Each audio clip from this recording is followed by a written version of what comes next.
actually in spiritual life just as much as in material life, if not more. Because if we have simply some sentimental or traditional or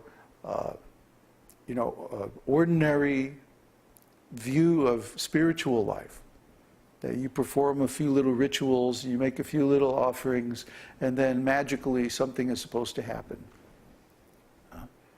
Well, what exactly? What is supposed to be the result? What is the process? What are the stages?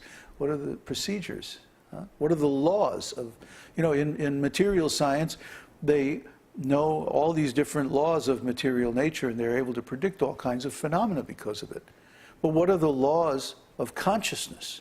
What are the laws of the soul?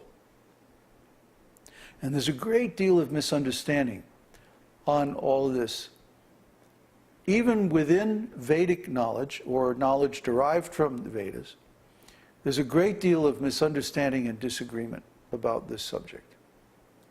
But all of these misunderstandings and all of these disagreements can be boiled down to one fact. God, or Krishna, or the Supreme, is the owner, controller, the doer, the knower, and the enjoyer. In Sanskrit, there's a word Bhagavan. Bhagavan means precisely that the Supreme Personality of Godhead is the original controller, owner, creator, doer, knower, enjoyer, like that. But then who are we? Well, we are simply his servants. We are like his children. We're like little babies who can't do anything for ourselves. He has to do everything. So we can't explain how we beat our hearts. We can't explain how we breathe while we're asleep. And nobody can explain dreams. There's so many things we can't explain, so many things that are a daily fact of life. But we cannot say how we're doing. And the reason is that we are not doing it. Krishna is doing it. Bhagavan is doing it. See? He is the actual living force in every body. He is the actual energy of consciousness, the reservoir of consciousness. Here's a thought, another scientific thought. We see the light coming from the light fixtures, and because the light is there, we know that the sun is there, the reservoir of all light, the source of all the light, of all the energy. And then a little while ago it was raining. So when we see the rain, little drops of rain coming down, we know that somewhere there's an ocean. There's a reservoir of that energy. And similarly, when we see the soul, when we observe our own consciousness, if you ask anybody, are you conscious? They're going to say, yes, I'm conscious. That means, at least to some degree, they are conscious of their consciousness. At least they are conscious of the fact that they are conscious. That means that we have some consciousness of consciousness. So if this consciousness energy exists within us, there must be a reservoir of this energy. There must be a source of where this energy emanates from. Just like the light is coming from the sun, the water is coming from the ocean. Maybe the process is direct in the case of the sun, or maybe it's more indirect in the case of the water. First it has to be evaporated and go into the cloud, then the cloud goes over and pours the rain. But still, the reservoir of the water is the ocean. The reservoir of the light is the sun. Similarly, the reservoir of consciousness is God. This is the proof of the existence of God. That you cannot have any energy without some reservoir, some source, some point of emanation from which that energy expands. So in the case of consciousness, this is God, this is Krishna. So the Vedas tell us that the aim of human life is to restore our original relationship with God, with Krishna. And what is that relationship? Well, first of all, we have to understand what we are and what He is. So we are pure consciousness. But what is pure consciousness exactly? How is consciousness working? Well, this is a great science. I'm not going to go into all the details. I've done this, talked about this so many times. We have on our website so many videos about this subject, so many essays, so many questions and answers on the forums about this exact subject. For 3 years, we did nothing but preach on this one subject about the nature of consciousness, the nature of the soul, and the relationship of the soul with the Supreme. Right? It turns out that the soul is like a ray or an emanation from the Supreme. That doesn't mean that we're one with the Supreme. We're not one with God any more than the rays of the sun are one with the sun. But they're similar in quality.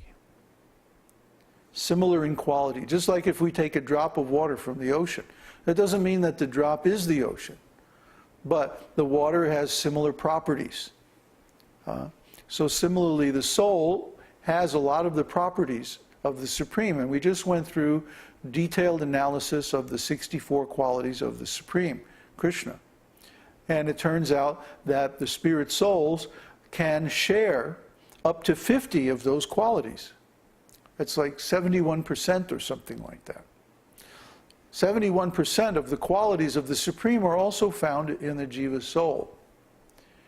But the difference is, in the Jiva soul, we have them in infinitesimal, tiny, tiny quantities.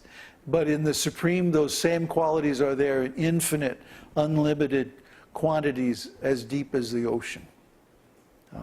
Actually deeper than the ocean. The ocean has a bottom. But the extent of Krishna's qualities are just unlimited and ever expanding. So we can understand, if we follow this line of reasoning, then that the relationship between the soul and God is one of the energy and the energetic, or the source and the emanation from that source. We are emanated, not created, because the spiritual energy is eternal. Means never born and never dies. Eternal doesn't mean just forever in the future. It also means forever in the past. You heard the saying, that which has a beginning also has an end. So if the soul were to have an end, then we could say it's created. But actually the soul is eternal, immortal, indestructible, immutable, unchangeable, always the same. So the soul has no end, therefore has no beginning either. This is very hard to understand for the conditioned living entities. But metaphysically it has to be true. Otherwise there's no meaning to the word eternal. There's no meaning to the word God. God has to exist before this world comes into being. And He has to remain after this world is finished. This world, this material world, is subject to time. Time is pushing every minute. We cannot stop the flow of time. The force of time is irresistible for all beings, for all objects in this material world. They're all subject to the force of time. But the soul is not part of this material world. The soul is constitutionally part of the spiritual world. And therefore, we don't feel at home in this material world. We always feel like there's something wrong. We don't quite fit in. We don't quite belong here. We're not really of the same nature as this material world. This material world, everything has a beginning and an end, but we don't want everything to end. We don't want our life to end, or our relationships to end, or our position to end, or anything.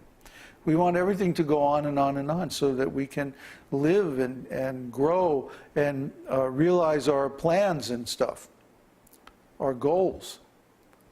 And how can we realize our goals if at any moment we can be taken out of this world and we don't know where we're going? See? This is a very, very deep problem for the spirit soul. Because we are eternal, yet we live in this world of the non-eternal. See? We are permanently existing, yet everything around us is only temporary. How do we find happiness in a place like that? It's not possible. So at the very least, our goal in life should be, number one, to find our real nature. And number two, to get out of this false nature